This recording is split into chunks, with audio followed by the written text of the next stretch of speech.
இதெல்லாம் பெரிய விஷயங்க. ஒரு டாப் ஆக்டரா வந்து இருந்துகிட்டு இமேஜ் பார்க்காம ஈகோ இல்லாம சீன்ல நடிச்ச ஒரு 4 பேரை பத்தி தான் நீங்க வந்து பார்க்க போறீங்க. இதுல ஃபர்ஸ்ட் வந்து மோகன்லால் சார் 1996 ரிலீஸ் ஆன காலப்பாணி அப்படின்ற அந்த படத்துல ஒரு பர்టిక్యులர் சீன்ல வந்து வெள்ளக்காரனோட ஷூவை வந்து இவர் வந்து லீக் பண்ற மாதிரி வந்து ஒரு சீன்ல நடிச்சிருப்பாரு. இதெல்லாம் வந்து இவரோட இமேஜ்க்கு வந்து பெரிய விஷயம்.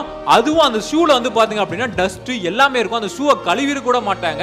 இவர் வந்து அதையும் வந்து லீக் பண்ணுவாரு. நீ நடிகண்டா அப்படின்ற மாதிரி இருந்துச்சு. அண்ட் நம்பர் 2 பிருத்திவிராஜ் ஆடு ஜீவிதம் படத்துல வந்து பாத்தீங்க அப்படின்னா ஒரு பர்టిక్యులர் சீன்ல வந்து நியூடா வந்து நடிச்சிருப்பாரு. அதுவும் உடம்ப வருத்திக்கிட்டு ஒல்லியாகி குளிக்காம இருந்து நியூடா போய் குளிக்கிற மாதிரி அந்த சீன்ல வந்து எவனாலையும் நடிக்க முடியாது இப்ப இருக்கிற ஸ்டார்னால. இந்த மாதிரி நடிச்சுமே வந்து நேஷனல் அவார்டு வந்து கொடுக்க மாட்டேங்கிறானுங்க. அண்ட் நம்பர் 3 தனுஷ் நடிச்ச அசுரன் படத்துல தனுஷ் அவர்கள் ஒரு சீன்ல வந்து பாத்தீங்க அப்படின்னா மன்னிப்பு கேட்கிற சீன்ல ஒரு குட்டி பையனோட கால்ல விழுற மாதிரி வந்து அந்த சீனை எடுத்திருப்பாங்க. அந்த ஊர்ல இருக்கிற எல்லாரோட காலையும் விழுற மாதிரி அந்த சீன்ல வந்து காமிச்சிருப்பாங்க.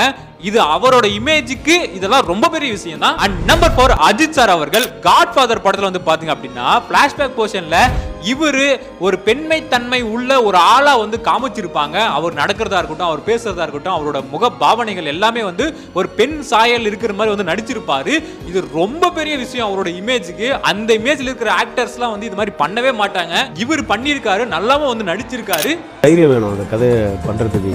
ஹீரோஸ் எல்லாம் அவ்வளோ ஈஸியா அப்பெல்லாம் பண்ண மாட்டாங்க. சோ இதுல யார் ரொம்ப பெஸ்டா பண்ணிருக்காங்க அப்படின்றத வந்து கீழே வந்து கமெண்ட் பண்ணுங்க. வீடியோ பிடிச்சா லைக் போட்டுருங்க. வரட்டா.